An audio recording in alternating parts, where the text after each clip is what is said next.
the jungle bans. And one of the things that happened was RNG actually first picked the Sejuani, even with the Janna and Lulu both available, where teams have been very quick to jump on the one that's their preference, and usually Janna here, as far as the win rates especially, has been taken over. But RNG put a lot of emphasis as well on the front line, which is something in this meta that people have started to kind of go away from. With all the focus on AD carries, they don't put as much importance on the crowd control and on a well-played front line, which really is important for these team fights. And you can see at the bottom of your screens very similar bans to what they threw up last week, but now that RNG is on the red side, they're forced to bring up the Kalista. They're still banning away the Xayah. I'd be surprised if they still banned away the Ivern, but things like Lulu, Tristana, Janna, all available, along with the Jarvan being taken off by Royal. Yeah, one big change here. G2 takes out the Twitch, which Uzi put to very good use in that late game.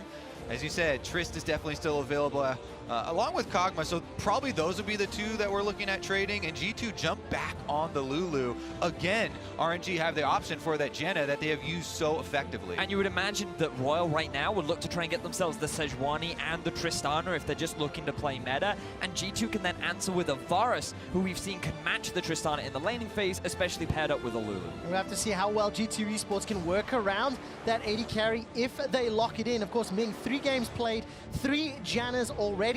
The Rek'Sai's locked in for MLXG here on the side of RNG and taking their time as we open up day 2 of week 2. Already going to see maybe a little bit more early game here. Warrior Rek'Sai, all the rage at the moment.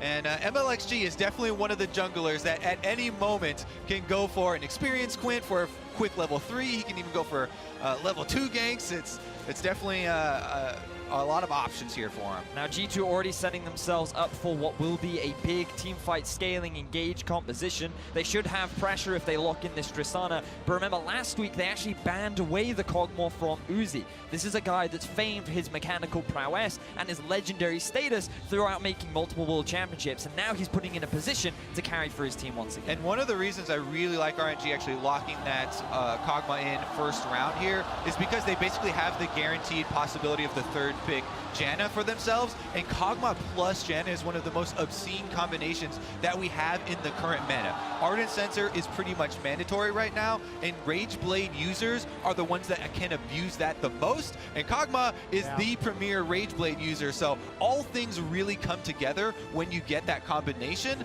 plus the fact of, oh, she has this AoE disengage and can apply it to everybody. All right, so no surprises yet in ban phase 1, pick phase 1. As we're getting into the second phase of bans, those solo laners now need to start answering questions. Vedius, where do we start looking here? Because Expect last week, of course, didn't really play those traditional tanks. We saw the split push options. You know, what else do they start to look towards here? Well, if you're G2 Esports, I'd really like to see them facilitate with another tank. Go for the very classic meta of double tank, double carry, Ardent support. And Royal, they can look to get a similar sort of thing, so we're likely going to see a priority on both the Cho'Gath and the Maokai. The only concern for Royal is that right now they don't have any reliable engage. We've seen many Rek'Sais come into compositions, and it's very difficult for them to really force fights because of their single target knockup, which doesn't really classify as a good engage. Yeah, that's the reason we've seen so many of those come from the top lane, and very well could be the case here for Let Me. Let Me had some really good Cho'Gath performances specifically, and that is definitely still available. But one other interesting thing with Kog'Maw as well, since he does so much magic damage, is that it's one of the few times when you have possibilities of running attack damage mid laners. That's why G2 banned out the Jace pretty early on there. Xiaoyu has used that previously. Here they're going to lock in the Syndra. There's some crowd control for you. She at least does have a long range stun and can sometimes actually start up those sieges. And this makes a lot of sense as well when you think about all the mid lane bans. It kind of forces perks onto something like a Corki. Very safe, scales very well, but G2 then will have a decent mid game spike, but it also gives RNG the option to make sure that Let Me isn't in a significantly bad top lane matchup. Good takeaway here with the Cho'Gath, I think, for Expect. And this is a guy that we're looking to kind of step up even more for G2, as he's kind of gone under the radar for a lot of the games here at Worlds so far. Yeah, we'll see what sort of performance he puts on the table. Last time around, or last week rather, Shen and Na left a little bit to be desired, but on the side of G2, Corki to round out the team composition. We're seeing this more and more, especially with all the bans. Now RNG could go for the Shen themselves here. It does fairly well into the Cho'Gath. We saw Longju utilize it fantastically yesterday, and while you think initially Rek'Sai not a great engage, it synergizes very nicely, but instead they're just going to focus going for that tank. He does struggle a little bit up against the Cho'Gath, but he's going to provide plenty of utility, and he has that good flanking option, especially synergized with the Syndra. I really like the Maokai locking here for RNG at the end. With the area that you can control with the ultimate just synergizes so well with the way they want to play the 5-on-5 fights, having the Kog'Maw, Syndra, and Janna kind of protect each other in the backside. So this looks like it's going to be, no surprise, meta draft for both teams, and we might have another one of those long games. And we need to see whether or not G2 can handle themselves this time around. They were so close last week. You heard Jat on the analyst desk talking about some of the early game from G2 Esports. What do you think of how they're going to handle themselves early into mid as we look at the team comp here, Vidius? Well, I think they have pressure top. I think they have pressure bot. I think mid is fairly even, except Syndra's just kind of obnoxious in the mid lane. So for RNG, a lot of focus is going to be on what can MLXG do. Because one of the big advantages that MLXG has as a player is he is not afraid of anyone. He loves to invade. He loves to utilize early game pressure. When you have Syndra in the middle lane, pressure is abundant. The good old double-edged sword of not having fear. Sometimes fear can be a healthy thing. It can be, but when you're the 3-0 team in the group, it seems like it's working in favor of Royal Never Give Up. The crowd, you can hear them roaring already. Definitely behind their #2 representative, of course, coming up against Europe's #1 in G2 Esports. I love seeing the crowd and I love hearing them. And of course, this will be kicking off day 2 as G2 Esports take on Royal Never Give Up. Of course, the last time these two teams faced off, it was RNG that managed to pick the game up. And just as a reminder, all of Group C games will be played today. We will find out the next two teams to make it into the quarterfinals. But let's focus in on G2 versus RNG, an extremely pivotal matchup going in ahead of today's game. All right, so ping's already coming down for, possible starts from G2 on this red side. They did see both junglers aware of each other. Now, if you are looking at the junglers as well, as you always should be in the early games, you always kind of take account of all the crowd control from the lanes, and that is one of the things about the Corki matchup into Syndra. Yes, Corki, we've seen multiple solo kills by Corki players in this tournament, but it's almost always after the Trinity Force on the enemy solo laner. So Syndra, in the early stages, does have CC to actually set up ganks for Rek'Sai quite well, and Perkz will have to navigate his lane kingdom a little bit more carefully in the early stages. He also has chosen not to go for the cleanse, preferring the later value of the teleport off into a side lane, which means that if Xiaohu is able to land the stun, you get the immediate follow-up from MLXG. That's going to be a very swift kill down onto Perkz, and you may find a new king in the middle lane. All right, Xiaohu, of course, king of Group C already. Going to be helping out MLXG and Letling over on the chicken camp.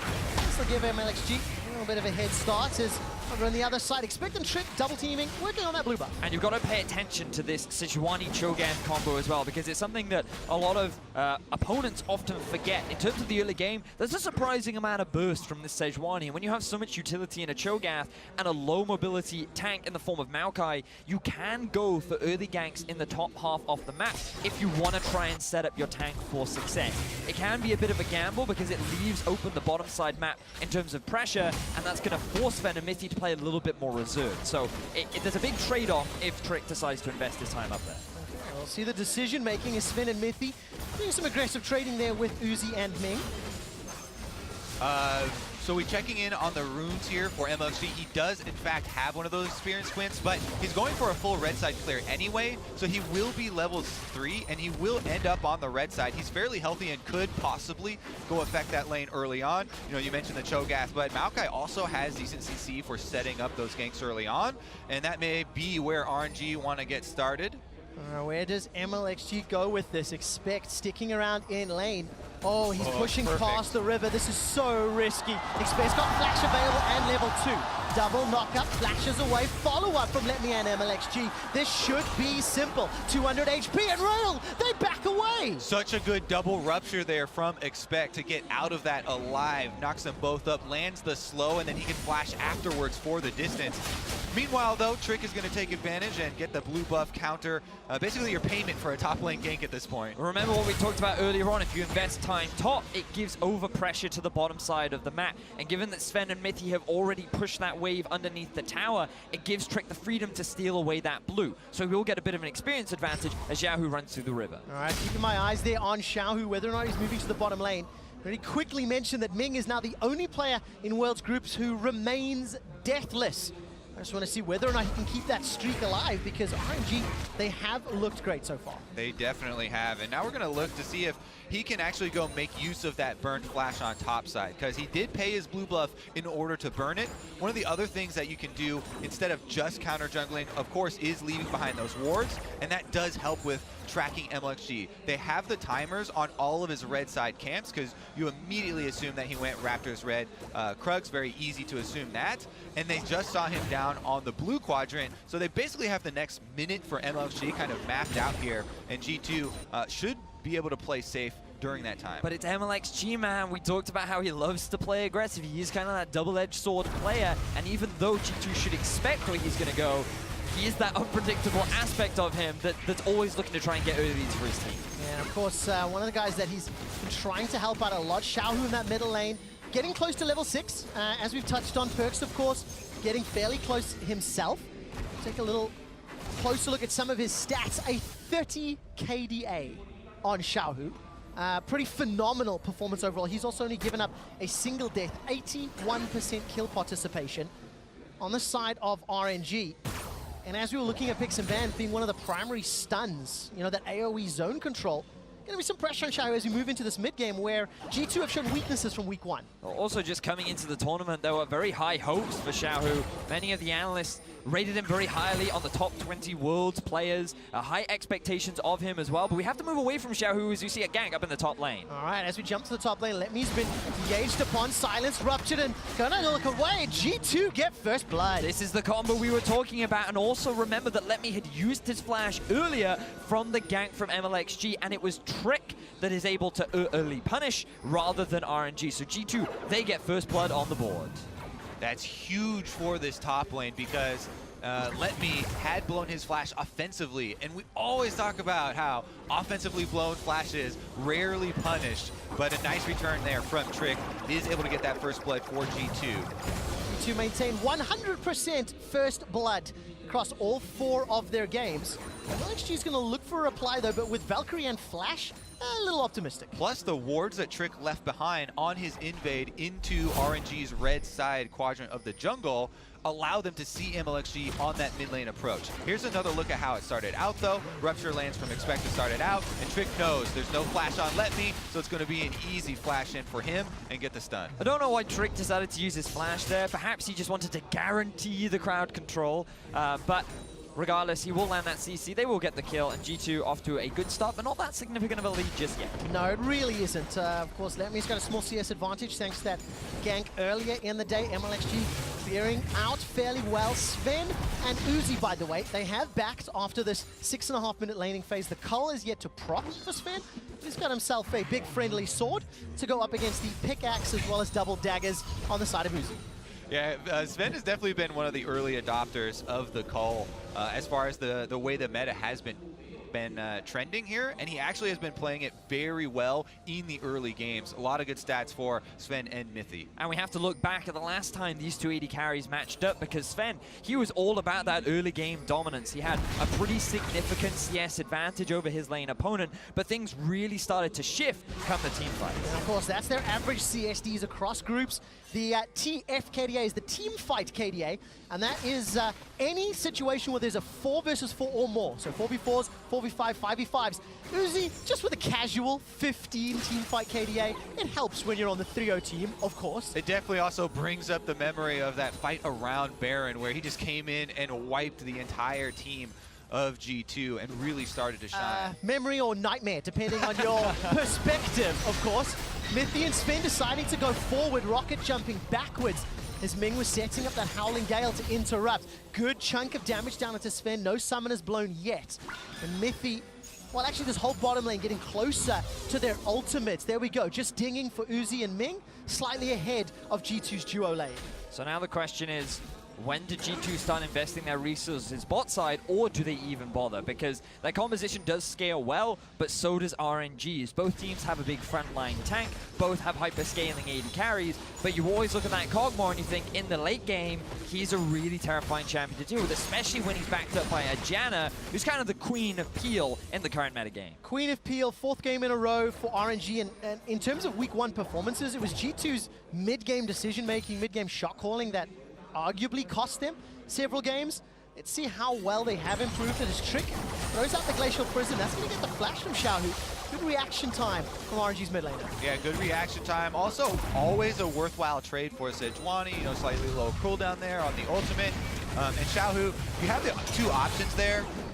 Since there's no follow-up CC, he could have instantly cleansed it as soon as it hit, but he then probably would have taken more damage from at least a Frost Bomb or something, maybe an auto attack from Perks with the package. So exactly. He immediately wants to flash out of there. Doesn't want anything crazy to happen. I think it was the package that he was truly scared of. And also, you talked earlier on in the game about how we've seen Corkis get solo kills down onto Syndra. Having that flash not available is going to give G2 a big advantage. Now G2 roam down for the Dragon. All right, Dragon starts it off by MLXG, takes a lot of damage. Void Rush comes out, Dragon tags Perks as well. MLXG gets away, Perks gets the backup of Mithy, and all of a sudden G2 might be smiting this one down. Teleport cancelled from Expect as Trick secures it. Can RNG do anything on the back end? Perks takes a chunk of damage as RNG back away. G2 get first Dragon. Yeah, that was a slick escape from MLXG, but we got a glimpse of the double-edged sword there. G2 happy to slip in and take that objective. As you said, it did come at a cost though. So teleports will be desynced, and with Perks using his to get back to lane now, there is actually going to be a TP advantage for RNG. And they have the opportunity to force things down in the bottom lane. You can see that Uzi has a fairly healthy CS advantage in the bottom lane. MLXG also poised and ready with his Skirmisher's Saber to look for these kind of early fights, and they could try and force something down the bottom lane as MLXG is already making his way there. All right, Void Rush is on cooldown though. Let's see how they're going to try to stick to target. Xiaohu coming around through the river, no flash available. Sven and Mithy, summon a heal already used. The Howling Gale connects. Sven's thrown out the Buster Shot, interrupts the rocket jump. Now Sven's in trouble. That's RNG with the first kill of the game, and they back away. RNG don't even need the teleport because they burst Mithy down before he can even use his ulti. Getting that crucial kill onto Mithy and also setting up their bottom lane for success is a great way for RNG to answer back the first blood. Oh, MLXG, he's been spotted. Trick's flashed over for this one, but there's a turret. Now all of a sudden, Trick is used the flash, didn't really get anything for it. It looks like MLXG with some quick reactions there was ready for that. As soon as the flash comes over and the ult is in the air, he clicks on the tunnel. So even though the stun lands, still slides on out. And I still have horror memories of Sven getting caught by those Sejuani ultimates last week. But here's a replay of RNG's first kill. Now, keep your eyes on the vision on the minimap. They ping out Syndra, and that's actually what makes them realize they're in trouble. Unfortunately for them, it's a little too late as MLXG gets the knock-up onto Lulu, preventing Mithy from actually being able to use the ult on himself. Maybe he should have done it a little preemptively. You can debate that for days, but the point is RNG get the kill. They are still a little bit behind on goal. All right, Xiaohu's now being surrounded by several members of G2. Valk forward comes up, very good stun from Scatter the Weak. Perks and Mithy not going to be able to do anything more. It's a 700 gold lead for G2 Esports. They've got themselves the first Dragon, the first Blood. No real control on the tower damage yet. However, we're going into this mid-game on fairly even footing. I really do like this first purchase that I'm seeing from Expect. You know, he was the guy that got the first blood for G2, so a lot of extra money. Adaptive Helm is so good versus RNG team. Works well versus Syndra, works well versus Kog'Maw auto attacks even, and has magic resist for his lane opponent. So kind of covering a lot of bases there and spending that early money effectively. On the bottom side, however, we may be in for some action. Yeah, action or the tower. Minion wave gonna be the focus here as Sven uses that satchel just to try blow up the wave. Belt forward again from Perks. He's looking for Ming. That's gonna be a summoner heal. Eye of the Storm buying some time, waiting for that E to time out. Trick got the prison. Ming is down. Perks is now on the board. Uzi gets shut down as well as Sven gets the second. G2 are able to answer as RNG try to commit to that tier 1 in the bottom lane. G2 now may be able to get themselves the first tower of the game. That juicy first turret bonus. One more auto attack and RNG could have had it, but G2 get the kills. Huge punish right here, and they turn it right back around in their faces. Last week, Perks said he was gonna silence Wuhan, and he does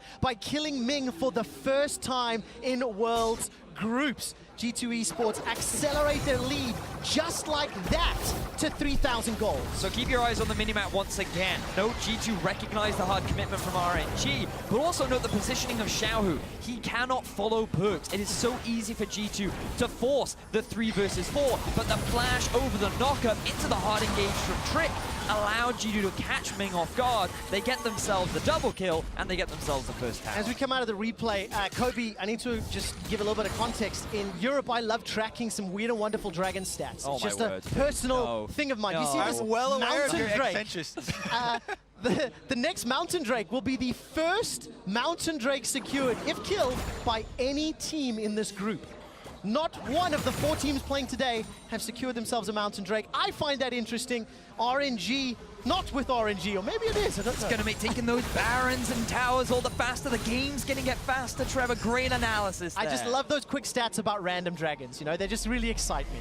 Back to the regularly scheduled programming, and G2 Esports, they've got that tower. They've now looking to respond as RNG through the dual lane top. Exactly that. So we're looking at what G2 are now trying to do with their bottom lane, because it looks like they're grouping up as a 4-man in the middle lane. Syndra is now just arriving as Expect to make his way up top. I feel like G2 could just hard commit to this tower. Flash is back up for Xiaohu, but he doesn't feel confident to be able to defend. Tower number 2 going to be secured. Sven and Miffy were rotated around the map throughout week 1 of groups as tower taking menaces, and they're on the same path.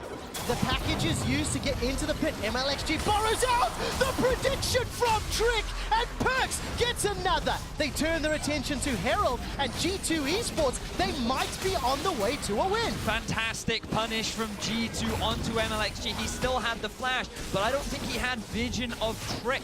Because of that, Trick saw the burrow, he lands the ult, they secure another kill, and they're going to get a Rift Herald off the back of it. This is quite the snowball here for G2, taking so many objectives in a very quick amount of time. Now there's only 1 outer turret left up. Another Drake, as you said, the mountain one is about to come up. We'll see if they can use the Rift Herald in conjunction with starting that one up. But we're also seeing how much G2 has learned from last week, because they were in a very similar position. They took 2 outer towers and they were making their way towards the 3rd. They had the Rift Herald too, and that's when Sven got caught out of position. But so far, they definitely didn't get this many kills, and this is where they were able to find it.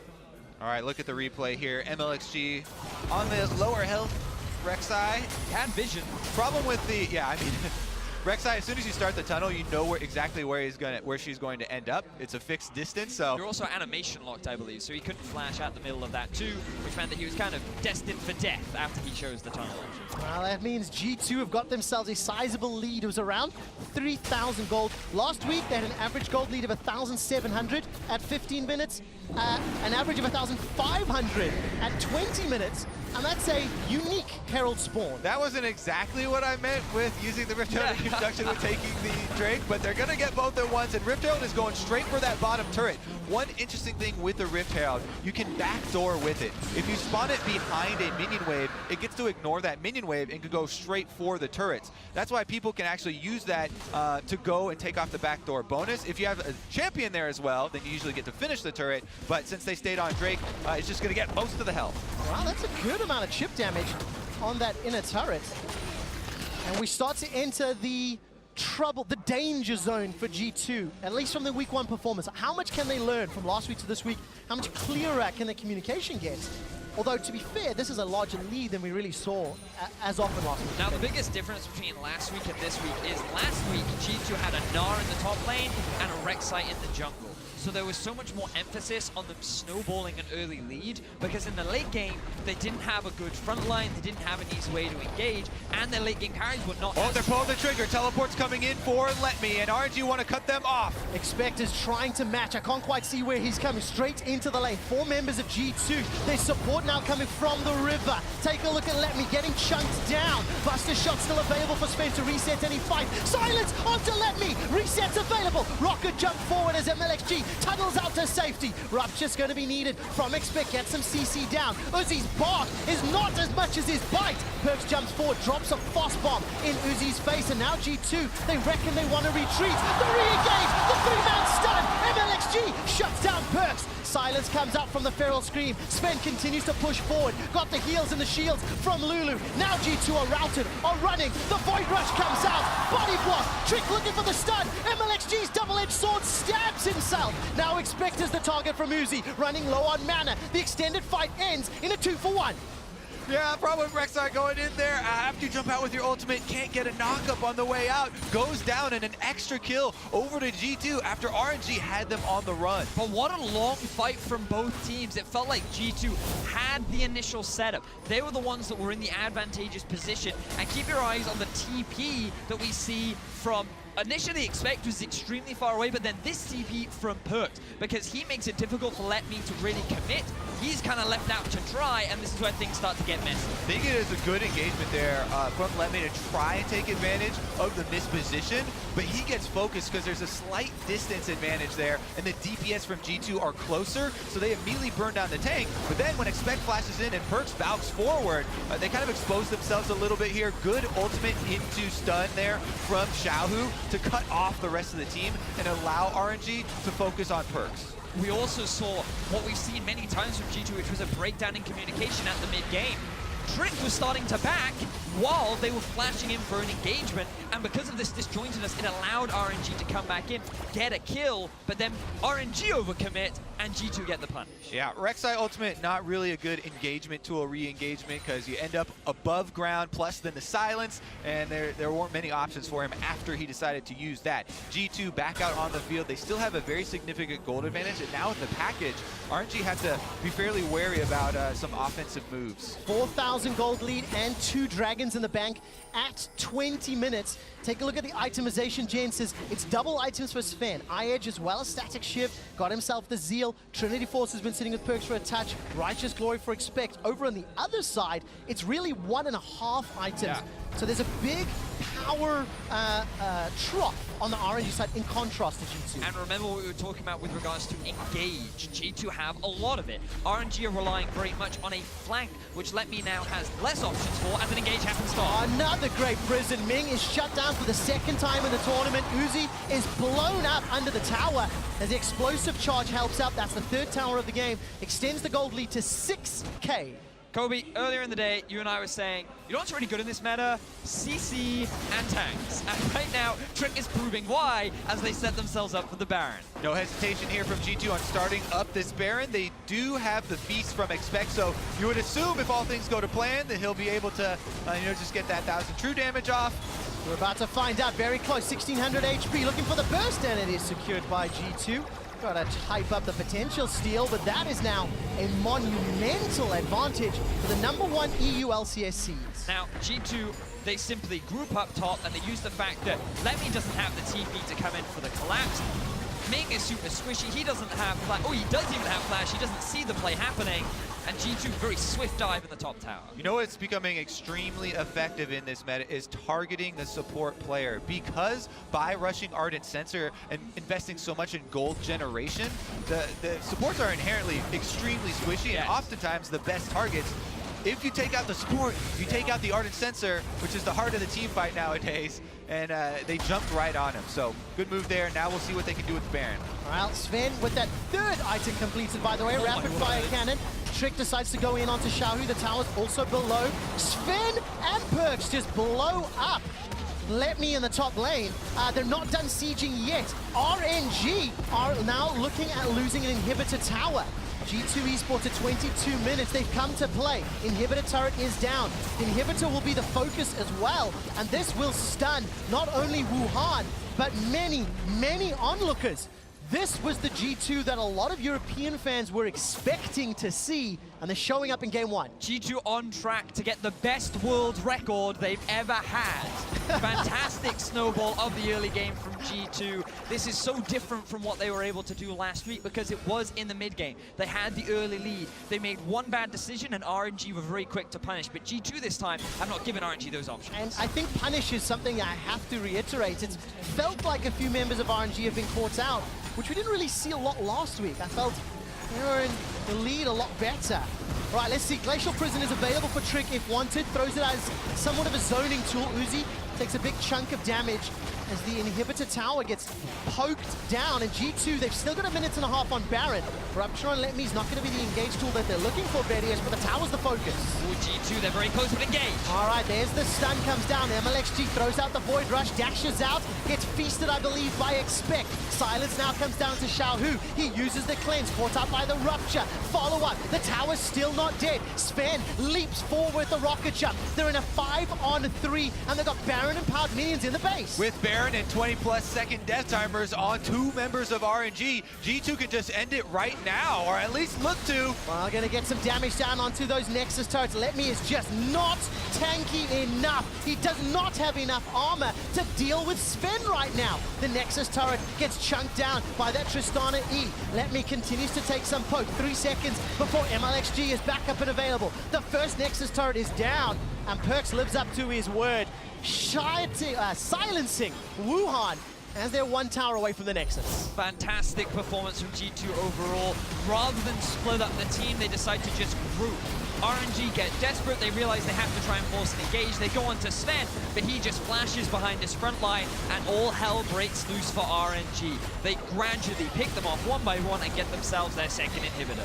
Yeah, RNG definitely had a chance to right the ship earlier in the game, namely around that top lane team fight. I think it was still fairly close, and they have a decent, scaling to rely upon, and then Jenna Kogma to come back. But at this point, you can see inside the base during that fight, G2 have snowballed so effectively so early on that it becomes very difficult for RNG to actually come out ahead in one of those team fights, even if they're the ones to try and start it off. I keep bringing the attention to Sven's itemization. It's not like a bit of a broken record, but Guardian Angel +2 Zeal items and Eye Edge at 25 minutes? Good luck dealing with that. Exactly. He's so far ahead. He already has his crit multipliers that he has the luxury of getting this Guardian Angel this early on. It's one of the reasons why, if you look up statistics for items on a lot of the websites that are popular now, GA has one of the highest win rates on almost any champion. It's because people get it. When they're so far ahead, they're like, oh, good. You want to kill me? It's not going to break my streak. He hasn't died yet. He wants to keep his deathless streak going for the game, and it looks like he might be able to do that. So much of a win more item in the new version of the Guardian Angel, but at 25 minutes with G2 looking likely to close this game out, this blows the group wide open. With RNG sitting at a potential 3-1 record and G2 going 2-2, it now makes every single game from here on out so much spicier. But we've seen teams in this position before, Quick Shot. You only have to look back to yesterday where we thought the game was over for Gigabyte Marines, and then teams have gotten miraculous team fights to keep the game alive. So I never really want to count a Worlds team out just yet. Oh, I agree. 13,000 gold, Super's in the base. I'm gonna count RNG. That's a lie. He wants to. Yeah, I can see it in his eyes. But I think it's very exciting for the rest of the games. Of course, Samsung Galaxy taking on 1907 Fenerbahce next. We'll see what that record does. Regardless, Inhibitor turrets in the top lane still barely standing. And G2 Esports gonna usher in those super minions to the Inhibitor. Wuhan is starting to cheer and celebrate and give some support to their hometown heroes in RNG. But G2, they're just looking to end the game. 5 members are topside and Berks is on the Nexus. Oh, G2, they're shutting it down. Regardless of what happens, the Inhibitor turret now falls. Expect and Perks back away. They are pulling RNG in too many directions. Trick gets a stun up onto Let Me. Still simply not tanky enough to deal with the damage that G2's putting out. the third inhibitor will fall. Looking at the player cams, G2 Esports on the verge of picking up the win. They miss. They so desperately want a last-ditch effort. Engaged from RNG. Two-man knock-up into the silence. The front line is dying. Let Me is gone. G2 focusing down the Nexus, and G2 Esports demolish RNG. G2 with a very convincing game over RNG. Herc successfully silences the crowd as they had a very impressive performance. Just look at the smiles on their faces, very happy with how they executed. They seem to clear up their mid-game decisions, but you have to go back to that bot play. RNG committing to that early tower, G2 getting the quick punish, and then that's where the momentum really kicked in for G2. That was a huge gold swing that gave them the upper hand and really secured it for them. But one of the most interesting things now is what this does to the group overall. Going into yesterday, people were like, oh yeah, the first 3 games will probably determine most of the group. Coming into today, some people were even saying similar things, but once again, we've got some more excitement in store for you guys. It's just really, really interesting to see, and now we get to see how do RNG bounce back. You know, last week was incredible confidence, momentum. It felt like it was, you know, day to day, each of their games, arguably progressively more impressive and more amazing to behold. Let's see what they do. Let's see how they handle themselves as they suffer an extremely heavy-handed defeat on a day where they have to play 3 opponents with very little time to adjust, very little time to get over that sort of crush. Yeah, today is the day that stamina is tested. Yes. You know, the first week of group stages, they're kind of spread out and you get a little bit more prep, but today, you got to go to the long haul. Stamina and mentality. Let's see how they bounce back. G2 pulled off a dominant win against RNG. Let's hand it to Dashins. Find out whether or not the analysts regret their predictions from early in the day. Thank you very much. Whoa, Quick whoa, shot. whoa. It's good. I feel great. One game. Whoa. Yeah. One game. I was saying Samsung wasn't playing well. I said RNG was probably going to be out. They're still going to make it out of the group, man. Wait till game 2 to flame my analyst. Quick Samsung shot. will still win that game. I was going to wait say till it game 3, and then we can talk. All right. But here's the thing. Group C doing everything in their power to make it just as interesting as Group B's day yesterday. G2 with the victory over RNG really does make it a 3-horse race for the knockout stages. Yeah, and that's what we've been saying about this group from the start. Yes, we predicted the teams that were leading the group to make it out of it, but G2 is trying to make it a much more dynamic conversation. If they now beat 1907 as well as Samsung, there is a very good chance that they will get out of this group. That will put them at 4 wins and also keep the possibility of that 3-way tie alive. And they did it by cleaning up the style that was so effective against RNG the first time around. Game number 1 against RNG, they got another very early lead. They relied on the Trishana, were bouncing, going through the towers. And game 2, they just executed so much better in the mid-game on it. And I like how you call it game 1 and game 2 because you can see pick and ban from this game.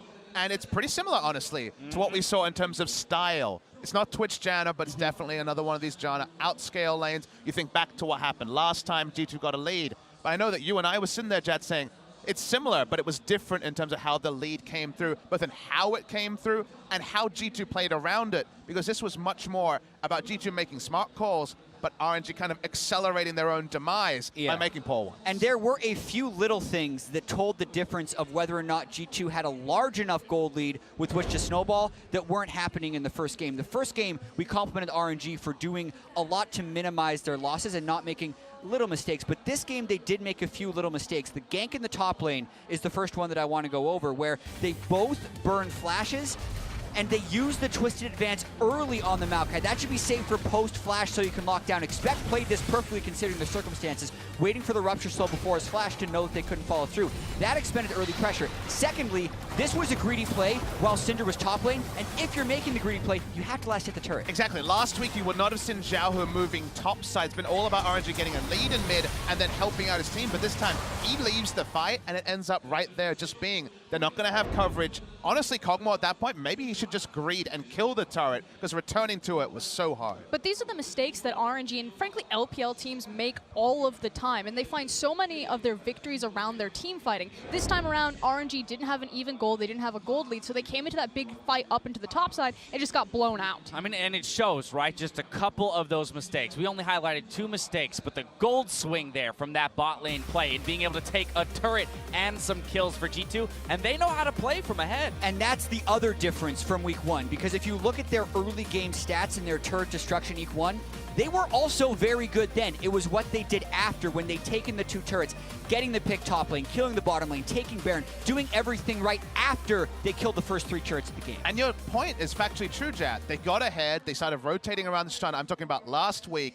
They got a lead. The game started out a little bit from a couple of small mistakes in positioning from Sven. And by the time we saw fights, Uzi had items. There were still fights in this game where Uzi did a lot of damage, but he was never at item parity. We ended the game with 2 item Uzi, just the Ginsu's Rage Blade and also Like the Hurricane. 4 items, 4 Sven. items, including a Snowball GA, just to say, we're losing, we're locking out the game here. You don't buy Guardian Angel usually on AD carry, because think about 50 minutes. AD carry dies once, he's dying again, realistically, right? His front line isn't going to be there to peel for him. You die it to close the game, and when you're 2 items ahead, doesn't matter if Sven has been in slightly poorer form previously, you're going to close it out. Yeah, and when we talk about predictions and the difference between week 1 and week 2, Frosk, this is where it's really going to be tested for RNG, because sure, they can drop a game. They don't need to go 6-0 in order to win this group. They need to be able to recover 6 hours from now and beat Samsung, because if they do that, they're absolutely fine. So the question is, do they tilt after this 27-minute, 55-second loss to G2? So I want to ask you, Frosk, how does RNG recover? Where do they fix their mistakes? You put the magnifying glass on Uzi himself. I've said it before and I'll say it again. In the past, this guy has crumbled. You know, we've seen him be very emotional on stage. He's had to have the coach come out, get down next to him and really comfort him. So far, though, we've also seen Uzi grow up on stage, and now he doesn't have those meltdowns anymore. He's actually an anchor, a rock for this team. So the loss, it's not the victories where Uzi is the legend. It's in the loss and the ability to bounce back that he will cement his legacy in front of this home crowd. On the shoulders of the veteran for RNG. G2 gave RNG their first loss at Worlds 2017. Let's head over to Shox and hear from their support. Thank you very much, guys. I'm here with Mithy after a big victory for G2 over RNG, putting them at 2-2 in the group. A repeat, obviously, of the game last week, where you guys showed a good performance as well, but didn't manage to close it out. What was different today? I think our draft was easier to pull off, and we didn't make the mistakes that we made in the mid game this time around. So, yeah, we were very aware of what they wanted, like how they wanted to play and what they wanted to do to like come back in the games, and both their comebacks didn't really pay off because we played well against them, and then they just got rolled over at some point. You guys all had a very good performance. We heard you talking in a broadcast interview earlier about how you weren't particularly that satisfied with your own performance last week. Why do you think that is? What do you think's changed? I think I'd say the pressure got to me a little bit because I was either too focused on my laning phase or too focused on the map and then not paying attention to my lane, or just like a little bit shaky and missing things I normally don't miss during practice and so on. So I was just not playing how I normally play, but I think basically yesterday I just told myself that no matter what happens, like I'm happy with the team. So no, I'm just playing with no pressure. All the team is, and now we're playing really great, so I'm really happy. Yeah, very good indeed. Just one more thing about that, your own performance. Obviously, back in the EU finals, you were playing Alistar and practically engaging everything on your own to win games there, even though the team was also playing well. Is that change maybe also affecting you, or? No. Like Trick is super good at engaging. He's always been playing very well on Tank Champions. So when the meta shifted to tanks, it was like we were all really happy in before finals, and we were playing 2 tanks then. And now, we're playing 3 tanks then, now we're playing 2. It doesn't really change too much. I just shield them and just cheer for them from the side lane. So, yeah, for me, it's not a problem to play Sensor Champs. As long as you just trust your teammates, then you're good to go. Well, you seem quite happy, big smiles, and you guys played fantastically. It's going to come down to a couple of very important matches. That Samsung one also. So how are you feeling for the rest of the day? Do you feel you're focused enough to go into the next round? Definitely feeling focused. I think our practice has been very good. We've had like our ups and downs, but we've pretty convincingly come back from them in terms of how we've talked to each other, how we've like solved problems, and just like I really think we've been a really good team this boot camp. So yeah, no matter what happens, I'll be really happy. All right. Well, fantastic talking to you. Thank you very much, Mithy. We are going to take a quick